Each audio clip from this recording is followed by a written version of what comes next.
You know, we all like to think of ourselves as pretty rational people. We make logical choices, we weigh the facts, we're in control.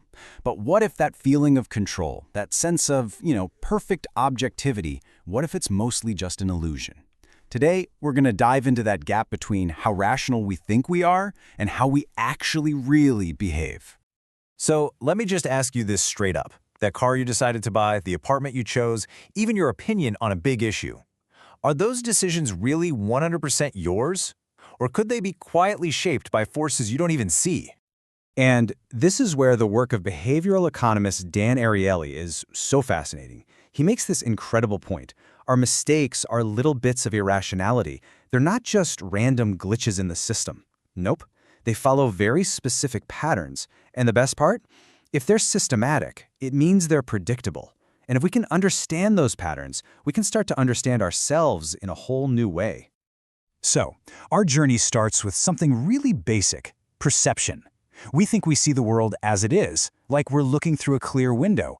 But the truth is, our view is incredibly easy to influence.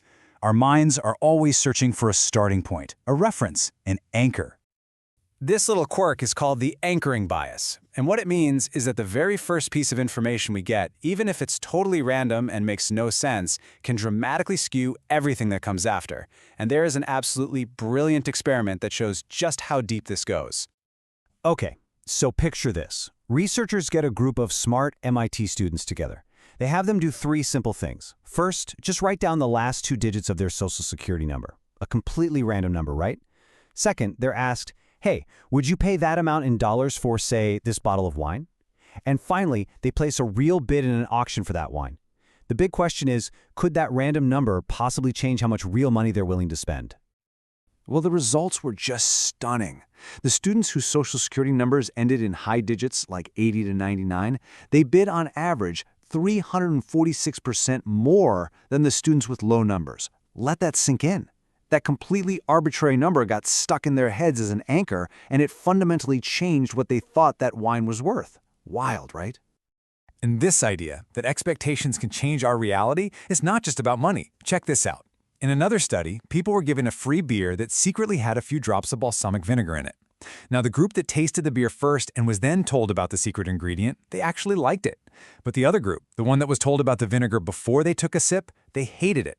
Their expectation of a bad taste literally created a worse physical experience. So these biases don't just mess with how we see the outside world. They profoundly change how we see ourselves, and especially our own stuff.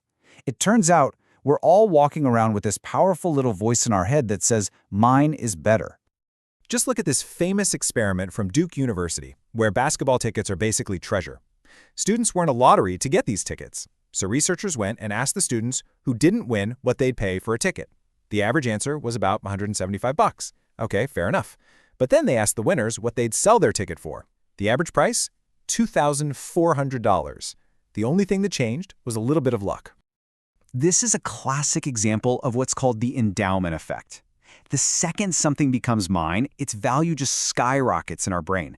It's not logical, it's not based on the market, it's this deep emotional attachment that just shows up out of nowhere and tells us what we have is incredibly valuable.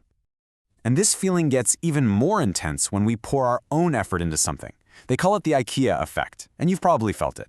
That bookshelf you struggled to build, the one where the instructions made no sense, well, you probably love that thing way more than a perfectly pre-assembled one from a fancy store. All that sweat and effort becomes part of its value to you. Okay, so our perceptions are anchored and we think our own stuff is the best.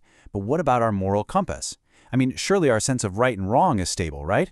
Well, this is where our journey gets really interesting, because we're going to question just how honest we really are when nobody's looking. Ariely argues that most of us operate with what he calls a personal fudge factor. See, we have 2 different things we want. We want to benefit from, bending the rules a little, but we also want to be able to look at ourselves in the mirror and think, I'm a good person. So what do? We cheat, just a little bit. Enough to get a leg up, but not so much that we have to change how we see ourselves. To test this idea, researchers set up a simple experiment. People were paid for every math puzzle they could solve in 5 minutes. In the control group, someone checked their answers. But in the other group, they were told to just shred their answer sheet and walk over and tell the experimenter how many they got right. It was the perfect opportunity to cheat, with no chance of getting caught.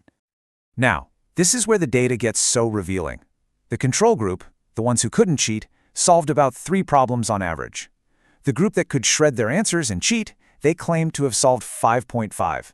So yep, people cheated, but just by a bit, just like the fudge factor theory would predict. But then look at this third group. Before they started, they were asked to sign a statement about an honor code. In that group, the average score went right back down to 3. The cheating just vanished. And here is the absolute best part. This experiment was done at MIT, which doesn't even have an honor code. It didn't matter. Just the simple act of thinking about morality for a split second, right before the temptation hit, was enough to make people live up to their own standards. So, what does this all mean? We've seen how our decisions get anchored, how we fall in love with our own things, and how flexible our honesty can be. Let's try to pull all these threads together. See, these aren't just funny little quirks. They are basically the operating system of the human mind. An irrelevant number can anchor our idea of value. Just owning something makes it feel precious. And our moral code isn't written in stone. It's more like a guideline that responds to the situation we're in. When you see all this, it might be easy to feel a little down, to think we're all just hopelessly biased creatures stumbling around. But that's not the real point here. Not at all. The most powerful idea in all this research isn't that we make mistakes. It's that we make the same mistakes over and over again in very predictable ways. And knowing that, well, that's a superpower. It means we can start to anticipate our own biases and maybe, just maybe, start to outsmart them. So I'll leave you with this one final thought. Now that you know about these hidden forces that are tugging at your thoughts and decisions, are you so sure you're seeing the world as it really is? Or are you just seeing it the way your beautifully, predictably irrational mind wants you to?